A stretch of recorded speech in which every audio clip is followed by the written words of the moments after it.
gente ainda está aqui no Museu da República fazendo algumas passagens, né? Que é um lugar muito gostoso, no Catete, no Rio de Janeiro. De metrô você chega tranquilo aqui, é um lugar gostoso, agradável para passear, para trazer as crianças, para passar um dia divertido. Nós estamos aqui na parte de cima de uma grutazinha, uma pequena gruta, né? E nós estamos na parte de cima de uma gruta. E quando nós trouxemos as crianças aqui, elas disseram que tinham visto o quê? Um urso. Aonde elas viram um urso a gente não sabe. Mas para elas dentro da gruta tinha um urso. E a gente entrou, elas dançaram, elas brincaram. Se tivesse um urso a gente não tinha entrado, não tinha dançado, a gente tinha corrido muito. E um abraço de um amigo urso a gente está dispensando. Então é um lugar muito gostoso para trazer as crianças, enfatizo porque é um lugar muito legal e a entrada é gratuita. Fica aqui na estação do Catete, do metrô, no Rio de Janeiro. Você não paga nada para entrar e passa um dia bem agradável. Hoje, por exemplo, é sábado, na parte da tarde, a partir das 3 horas, o pessoal da melhor idade se reúne, é um grupo grande. Quem chegar vai dando nome ali e tem a oportunidade de cantar uma música da sua juventude, da sua infância. E é muito gostoso. A gente já sentou lá com eles, até deram a oportunidade da gente cantar. Eu falei, se eu cantar, vai todo mundo embora.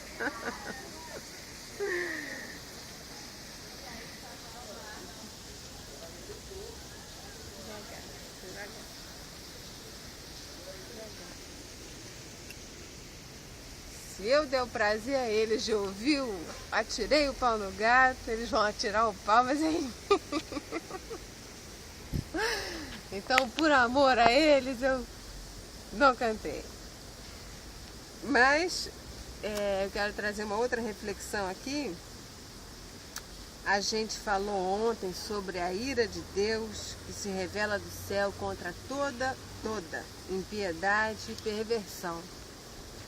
E Paulo, como está escrevendo aos Romanos, está escrevendo especificamente sobre a situação que a igreja de Romanos está vivendo.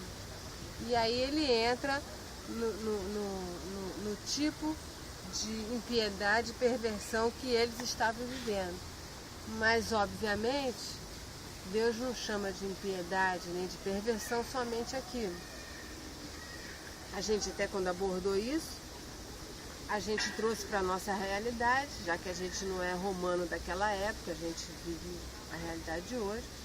A gente ampliou um pouco mais o que é impiedade, o que é perversão, principalmente na área sexual, que é o que Paulo estava tratando. Na continuação disso, eu estou trazendo esse apanhado porque na continuação disso, Paulo diz assim, deixa eu botar aqui o óculos para facilitar a leitura.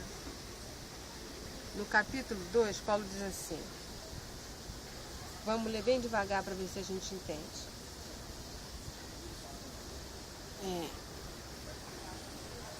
Portanto, és indesculpável, ó homem, quando julgas quem quer que tu sejas. Independente de quem tu sejas, tu és indesculpável quando julgas alguém. Porque no que julgas a outro, a ti mesmo te condenas, pois praticas as próprias coisas que condenas. Bem sabemos que o juízo de Deus é segundo a verdade contra os que praticam tais coisas. Que tais coisas? As impiedades e as perversões que nós tratamos no capítulo 1, nós estamos no capítulo 2 Romanos. Então ele está dizendo, olha, quando você julga, você é indesculpável, porque nós não fomos chamados para julgar, Deus nos chama para várias coisas, para anunciar a palavra, para abençoar, para amar, para bendizer, para perdoar, para ser justo, para agir corretamente. Mas Ele não nos dá em lugar nenhum o chamado para juiz. Em lugar nenhum. Então, quando você julga, você está fazendo algo. Chega para cá que as músicas vão passar. Quando a gente julga, a gente está fazendo alguma coisa para a qual nós não fomos chamados. E nós somos indesculpados. Primeiro, pela desobediência, de fazer aquilo que não é para nós fazer. E segundo, porque quando eu julgo, eu estou dizendo que eu sei o que é certo e o que é errado. E estou trazendo condenação para mim. Porque aquele que pratica tais atos talvez não tenha esse conhecimento. Então, e o Senhor diz que dos pecados da ignorância Ele não lembra. Mas eu estou chamando condenação para mim, porque eu estou dizendo, olha, eu sei o que é certo e o que é errado.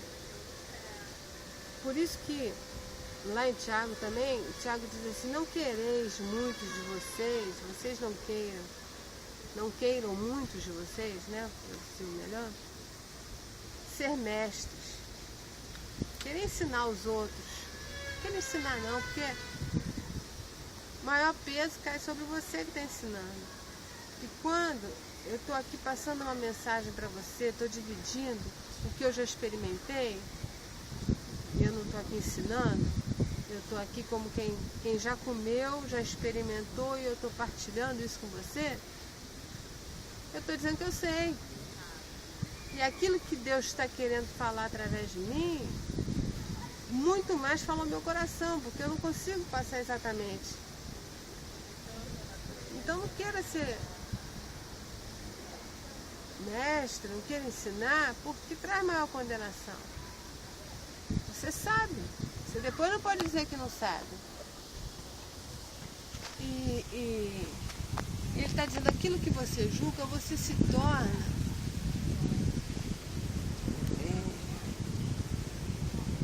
você se condena porque pratica as próprias coisas. Porque, por exemplo, quando a gente fala de perversão, se imagina um determinado tipo de perversão. Vou botar genericamente, perversão sexual. Ora, eu levo uma vida casta, então eu não cometo, né? Então eu posso julgar. Ledo engano. Perversão é tudo que é adulterado, tudo que é alterado, tudo que é distorcido. Quantas outras coisas eu perverto? Em outros níveis, não no sexual, como está tratando Paulo aqui no capítulo 1. Adultério, a gente pensa em adultério, a gente pensa em adultério de casamento, né? Homem, mulher, sair com outra pessoa e tal. Mas e adulterar a palavra de Deus? É o quê? E adulterar uma assinatura? É o quê? E adulterar o que uma outra pessoa disse? Você dizer que a pessoa disse o que ela não disse? Isso é o quê? Não é adultério? Você pode ser solteiro e dizer, eu nunca adulterei. Será que não? Porque as palavras a gente usa, por isso que a gente tem que tomar muito cuidado, e a gente tem dito isso, que o bem e o mal não é segundo os nossos valores e segundo o padrão moral vigente, segundo o politicamente correto e o politicamente aceito. O bem e o mal é segundo Deus. Então, se a gente usa a palavra adultério, para relação sexual fora de casamento, mas adultério é muito mais. Se eu julgo alguém que matou outra pessoa, o cara foi lá e pum. Eu nunca fiz isso. Mas com a minha língua, quantas pessoas eu já matei? No meu coração, quantas eu já matei? Por Porque o Senhor diz que o pecado está no coração. Ele fala, olha, antes, quando você ia lá e tinha relações com a mulher do outro, você cometia adultério. Agora, só você olhar e desejar, já cometeu. O que ele está falando com isso? O negócio é muito mais sério. Então você é indesculpável, nós somos indesculpáveis quando julgamos quem quer que nós sejamos. Pastor, mestre, levita, líder, ovelha, bode no meio das ovelhas. Né? Você é indesculpável, você não foi chamado para julgar servo alheio, não foi julgado para julgar, nós não fomos chamados para julgar conservo, nós não fomos chamados para julgar irmão. Pelo contrário, ele diz, quando você vira o teu irmão fazendo algo errado, vai lá, fala com ele, dá um toque nele, ama, cobre a nudez, não foi isso que fizeram lá com Noé? Os filhos foram ali, cobriram a nudez, foram com pano, simbólico, que não é a nudez física, era o pecado dele, a transgressão dele, a burrice que ele foi fazer. Então quando você vira o teu irmão fazendo uma bobagem, não é para julgar, e muito menos você ir falando com essa língua grande, precisa de um caixão do lado, vai para você nunca e a tua língua no outro. Não, é para você ir lá cobrir ele de amor e dizer, olha irmão, tu tá numa furada, vamos aqui, vamos junto, eu te ajudo, caminha contigo. Eu lembro que no início da nossa caminhada com Jesus, minha e de Miguel, tinha um irmãozinho, tinha um rapaz, hoje um homem, pai de família. Não vou dizer que hoje um homem de Deus, porque ele sempre foi um homem de Deus, sempre muito valoroso. Mas um menino, pra gente era um menino, colou na gente.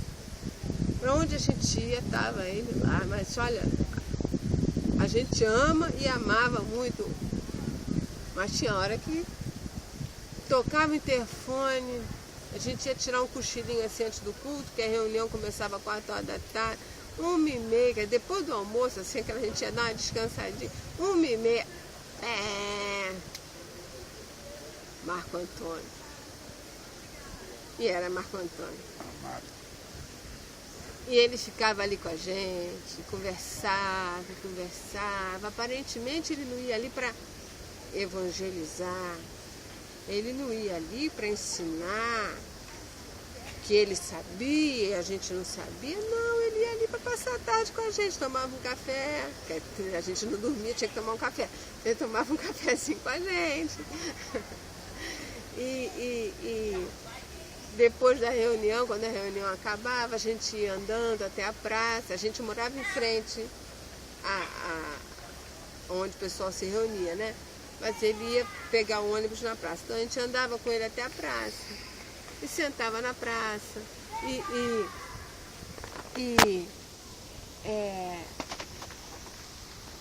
ficavam ali todo mundo duro igual um coco, né? A gente sentava ali na praça, ficava conversando, as crianças, principalmente quando era calor, né?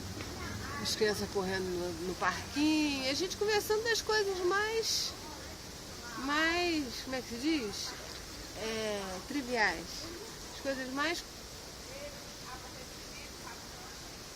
mais óbvio que tudo levava ao Senhor. Que tudo leva ao Senhor. Coração com fome, você começa a falar, e daqui a pouco você está falando de Jesus. E o irmão compartilhava na simplicidade de quem está compartilhando o pão, que era o que a gente estava fazendo. E foi para isso que Jesus chamou, compartilhe o pão. O pão que você come, o pão que você já comeu, compartilha, divide com o teu irmão. Dá um pedacinho para ele. E tinha reunião algumas vezes por semana, e algumas vezes por semana. Marco Antônio. Marco Antônio. E como nós somos gratos a Deus pela vida de Marco Antônio. Graças a Deus. Porque ele colou com a gente, ele falou, eles estão com fome, eu tenho um pouquinho de pão, vou dividir meu pão com eles. E colou, e ia lá. Então, ao mesmo tempo que a gente brincava de que, puxa, lá vem Marco Antônio, a gente ficava feliz, porque sempre o resultado daquilo era alegria, era regozijo, porque a gente falava do Senhor, porque a gente comia pão. Na simplicidade, não tinha ninguém ensinando ninguém. Ele não ficava naquele, não, peraí, eu que sei, vocês não sabem. Não. E é isso que o Senhor nos chama para fazer. Você está vendo teu irmão fraquinho? Está vendo ele praticar toda impiedade e perversão? Cola com ele. Pega o teu pãozinho. Você está comendo, você come um pouco pãozinho, você tem um pãozinho pequenininho na broinha, vai lá dividir a broinha com ele. Você tem um pão italiano, vai lá com o seu pão italiano e come pão, Outro dia eu escutei alguém dizer, não, mas aí, o que a gente vai ter que, como é que é a palavra? O que a gente vai ter que repreender, o que a gente vai ter que dizer para eles não fazerem, uma coisa assim. Eu falei, não diz nada. Não diz. Cola com ele e divide o pão. Que o pão vai entrando, vai entrando vida, vai entrando paz, vai entrando alegria. Instintivamente você repulsa o que não é vida. Instintivamente entre aspas, né? Quer dizer, como consequência, a palavra não é instintiva, é consequentemente, fruto da vida que entra, as trevas saem. Você não precisa chegar lá e dizer, tu é um pervertido, tu é um impiedoso, tu é um herético, tu é um maluco, tu tá caminhando pro inferno, tu vai pro inferno. Não, foi isso que Jesus falou. Jesus falou, anuncia as boas novas. Vai e anuncia as boas novas, dá pedacinho de pão. Pega o teu pão e partilha. Isso aqui, o que a gente está fazendo? A gente está dividindo o pão que a gente já comeu. O pão que a gente está comendo. Está partilhando com você. Agora, o que você vai fazer com o pão? Aí é contigo mesmo. Aí a decisão é tua. Eu dizer para você que você vai para o inferno, na sinceridade, você já sabe que está indo. Você já sabe. Que você sente no teu coração, se você procura se justificar, se você precisa fazer coisas boas para ter mérito, se você precisa fazer coisas para barganhar com Deus, não, eu fiz isso de errado, então eu vou fazer isso de bom para compensar, é porque você sabe que você está indo para o inferno. Eu não preciso te dizer, você sabe, tanto é que você está tentando contrabalançar. Eu não preciso te dizer isso. Não fui convocada para isso, não fui convocada para te julgar, nem para te dizer isso, porque isso você já sabe. Eu preciso te dizer o que você não sabe. São as boas novas, e as boas novas é que já está tudo pago, já está tudo feito, que tem pão fresco na mesa para comer, tem água fresquinha para matar tua sede, tem pão que vai te suprir, que vai te dar energia, que vai te dar uma vida nova. É isso. Foi isso que Marco Antônio fez. Depois ele falou, anos depois ele falou, Deus mandou colar em vocês. Glória a Deus, porque ele obedeceu. Obedeceu sabiamente, sem ser juiz, sem ser detentor de nada, né? De grande sabedoria, de mérito. Não chegou com títulos, eu vim aqui como pastor, Eu vim aqui... Não, eu vim aqui como irmão, tomar café com vocês. Posso tomar um café com vocês? Aí sentávamos na mesa, era café com leite, pão e manteiga. Depois íamos pra praça, não tinha dia nem pro saquinho de pipoca, todo mundo duro igual um coco, mas comendo pão. E que prazer, e que alegria, e que renovo. Ai, você viu como é que era bom quando ele estava com a gente ali falando? Aí chegava no sábado seguinte, tocava a campainha, a gente ria, mas na verdade a gente estava feliz porque o irmão estava chegando com pão fresco. A gente botava um pãozinho na mesa, mas quem trazia pão era ele. Ah, vamos voltar aqui ao texto, que a chuva está apertando e tem umas formigas aqui andando no meu braço. O passarinho parou de cantar. Então tu é indesculpável quando julga. Quem quer que tu sejas. Porque a gente já sabe que o juízo é contra esses que praticam a impiedade e a perversão. Tu, ó homem, que condenas os que praticam tais coisas e fazes as mesmas, e a gente já tratou disso, pensas que te livrarás do juízo de Deus? Isso é um hábito do ser humano que eu acho assim incrível. Você pode ver isso em todas as esferas. A pessoa se promove falando mal do outro. Não é que eu sou um cara legal, não é que eu tenho uma proposta legal, não, é porque o outro é ruim. Vota em mim porque ele fez ou ele não fez, ele é careca, ele é gordo, ele é alto, ele é baixo, ele não sei o que lá. Não vota em mim porque eu tenho uma proposta boa, porque eu sou um cara íntegro, porque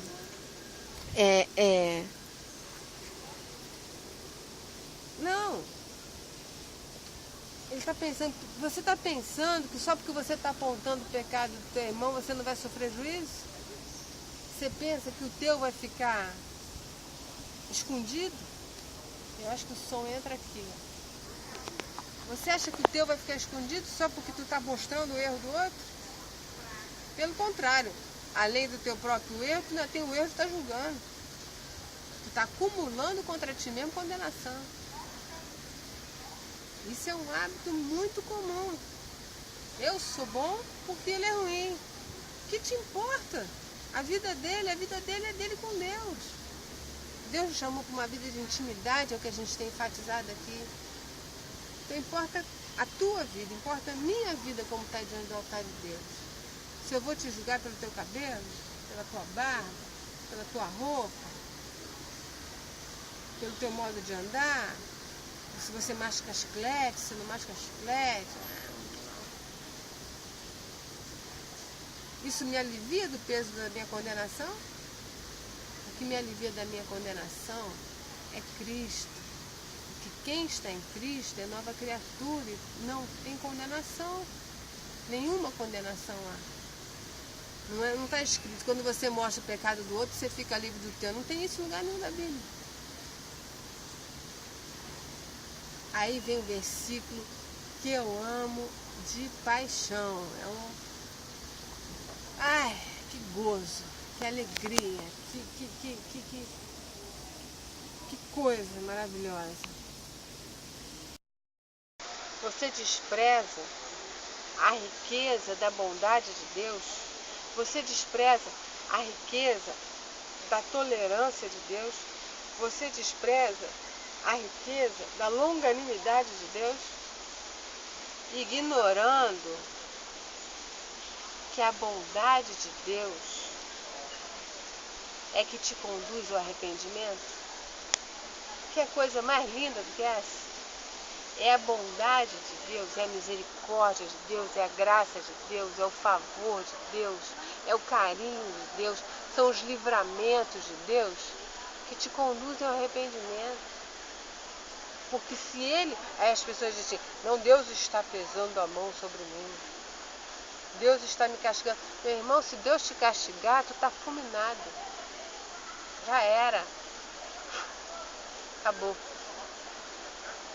A palavra diz que ele é tardio em se irar. O que você está passando aí é consequência do que você faz, do que você fez. Você está colhendo o que você plantou. Se meteu em encrenca, vai colher encrenca.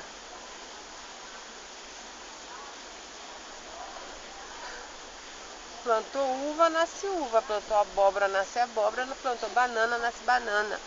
Tu se meteu em enrascada, vai colher enrascada.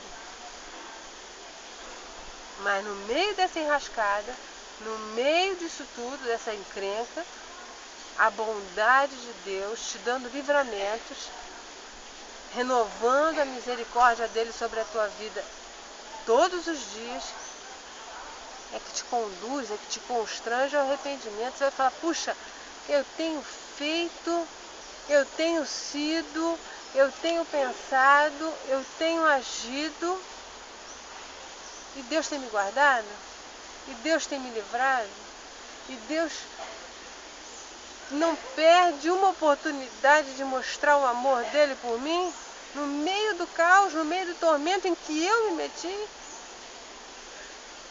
Isso te conduz ao arrependimento. Não é o castigo dele não é a mão pesada não. Que se ele pesar a mão, se ele castigar, tu está fulminado. Nem precisa dois é um para mim e um para você. Aliás, nem precisa, com um só ele derruba todo mundo. Simples assim.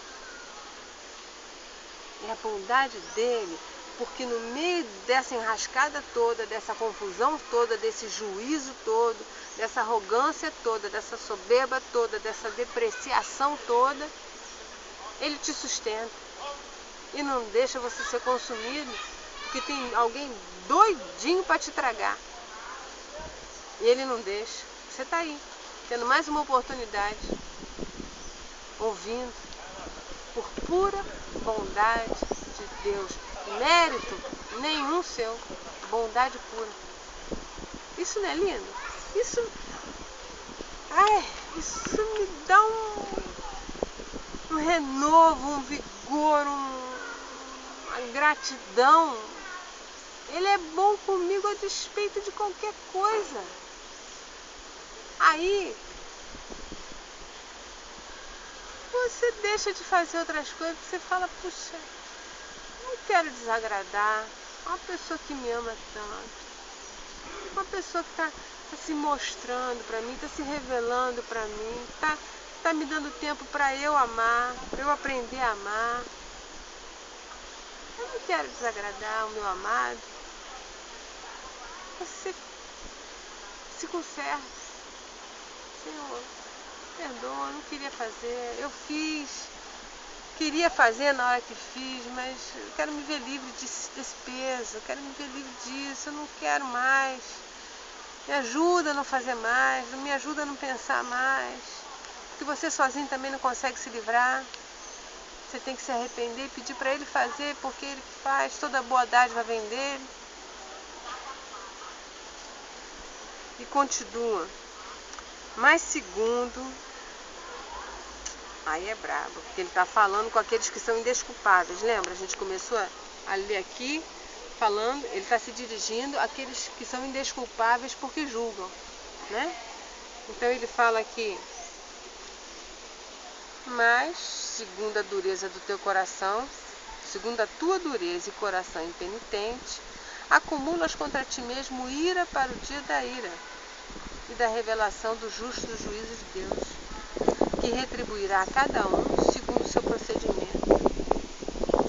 Então, se você endurecer teu coração, mesmo com as demonstrações de bondade, de misericórdia, de graça, mesmo Deus falando para você não julgar, para você ir lá cobrir, mas se você mantém teu coração duro, virá sobre ti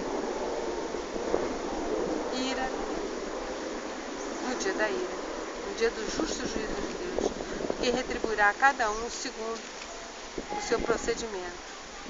E apesar da gente já ter falado bastante, agora que eu estou chegando onde eu quero falar. No dia da ira e da revelação do justo juízo de Deus, que retribuirá a cada um segundo o seu procedimento. Senta ali atrás. Senta ali. Encosta. Estamos adaptando aqui o cenário às nossas necessidades físicas. Ele vai retribuir a cada um, segundo o seu procedimento. Presta bem atenção. A vida eterna, ele vai retribuir com vida eterna aos que, perseverando em fazer o bem, procuram glória, honra e incorruptibilidade. Mas ira e indignação aos facciosos, que desobedecem à verdade e obedecem à justiça. A gente vem tratando disso desde lá de trás. Tribulação e angústia virão sobre a alma de qualquer homem que faz o mal, seja judeu ou grego. Glória, porém, virão glória e honra e paz a todo que pratica o bem, ao judeu e também ao grego, porque para com Deus não há acepção de pessoas. Eu vou parar aqui, porque eu quero salientar, falei tudo isso porque eu quero salientar o seguinte: o que é fazer o bem e fazer o mal. Porque, irmão, presta bem atenção. Quando você lê um texto, ao ler um texto da palavra, você tem que ler dentro de um contexto. Um textozinho, um versículo, um trecho pequeno, você pode fazer a interpretação que você quiser. Você pode falar o que você quiser. Mas tem que ter um contexto, tem que ter o início, o meio, o fim, para você entender o que está querendo dizer. Dá um pause aí para mim, por favor. Tem que ler dentro do contexto, para saber o que aquilo ali significa dentro de um contexto inteiro, dentro do pensamento do que Deus está falando. Então, quando ele diz fazer o bem, fazer o mal, e que ele retribuirá a cada um segundo o seu procedimento, glória e honra, e vida eterna aos que fizerem o bem, e tribulação aos que fizerem o mal, que bem e que mal é esse? O bem e o mal, segundo os valores, segundo o raciocínio, segundo a vontade de Deus. Não é o bem e o mal segundo o meu achismo. Eu fiz bem porque eu dei uma esmola na rua, eu fiz bem porque eu fui fazer uma visita no orfanato, eu fiz bem porque... Não. Eu fiz mal porque eu bati em alguém, eu fiz mal porque eu xinguei alguém. É o bem e o mal segundo os valores e os padrões de Deus. Não é segundo os valores e os padrões desse mundo,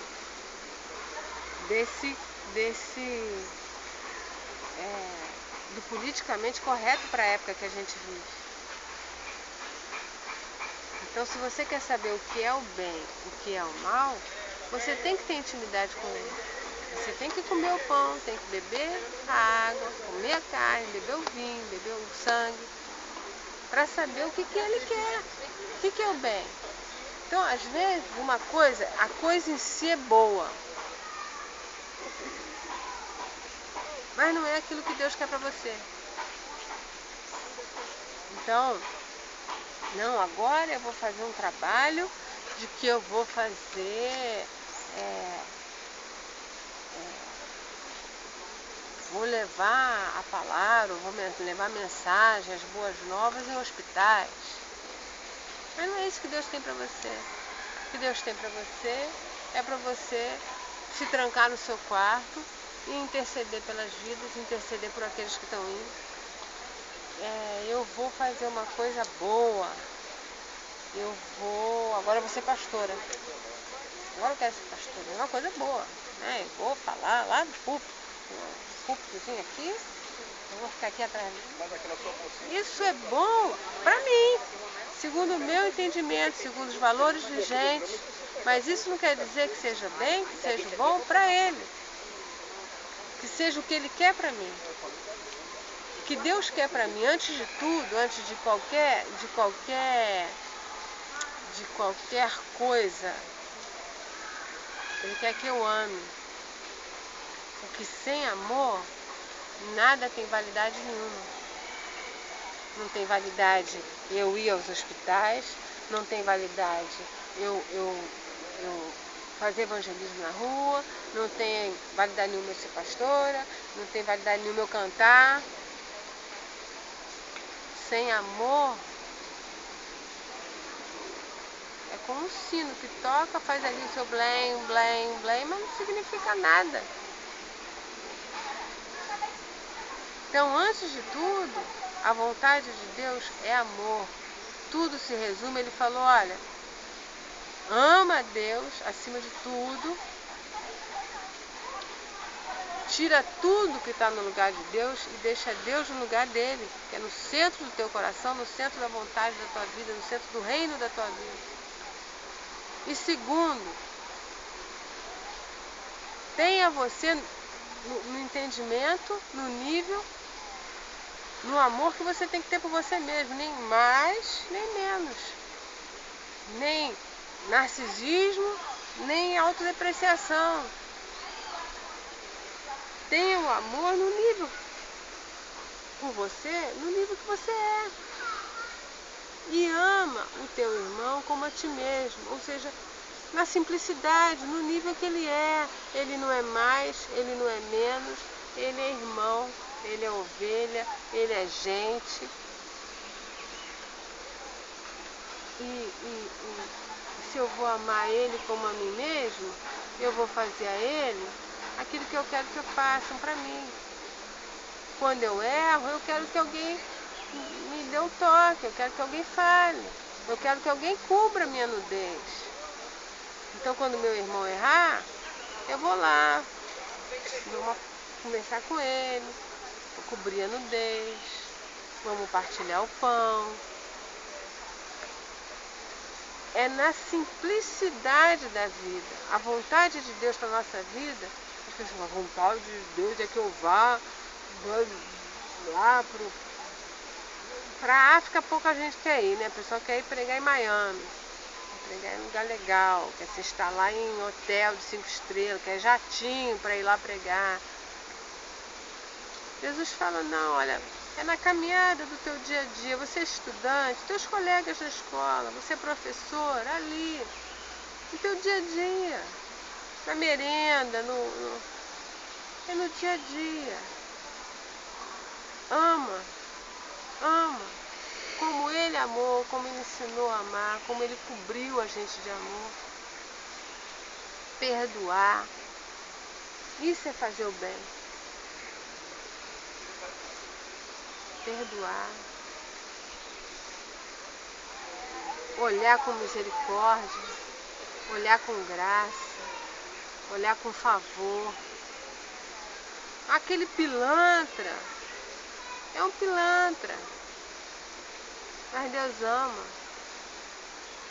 Aquele cachorro, pois é, mas Deus ama aquele cachorro.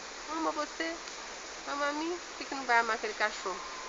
Em cachorrice nós somos tudo igual. Ou não? Ninguém é melhor do que ninguém. Ninguém merece mais do que ninguém. Por isso que ninguém pode julgar. É de graça. Todos carecem. Hã? Todos carecem. Todos carecem. Não tem ninguém melhor. Ele é um cachorrão? É. Você também é. Mas vamos deixar de ser cachorrões quando nos rendermos ao senhorio dele, deixar que ele reine, que ele ame através de nós, que ele perdoe através de nós, aí vamos ser ovelha. Então, irmão, o enfoque que a gente leu aqui, que eu queria trazer, era essa questão do fazer o bem e fazer o mal.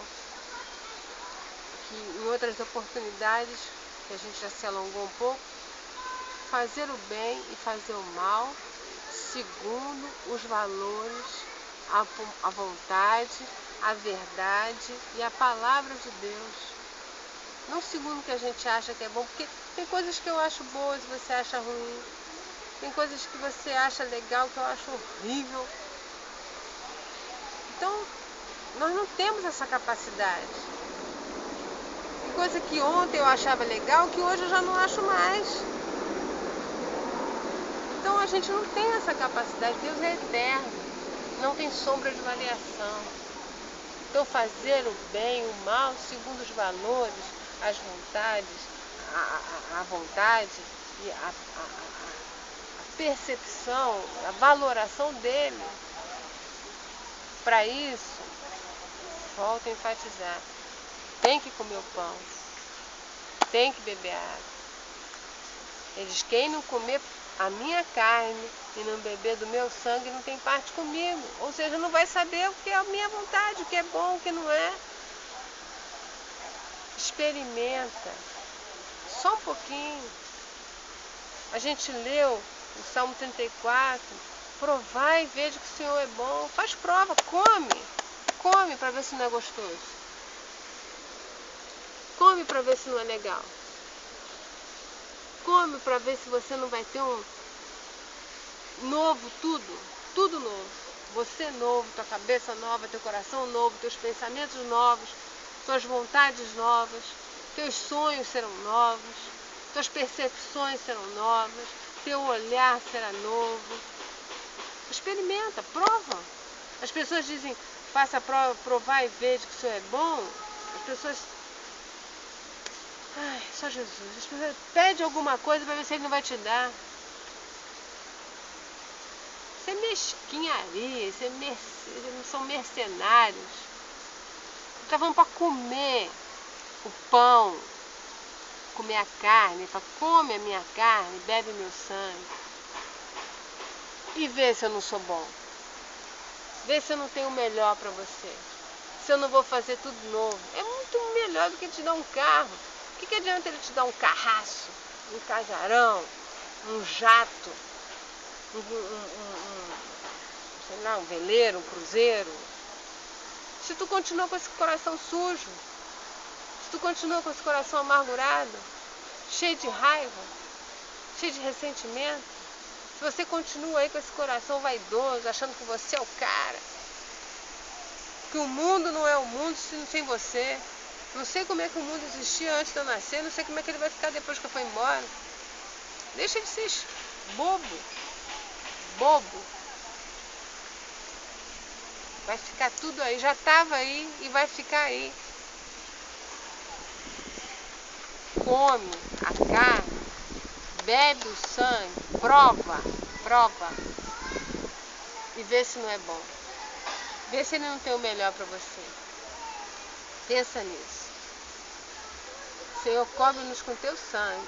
Abençoa-nos, cada um de nós que está recebendo essa palavra, a começar por mim. E edifica o teu reino, Senhor, no nosso coração. Em nome de Jesus.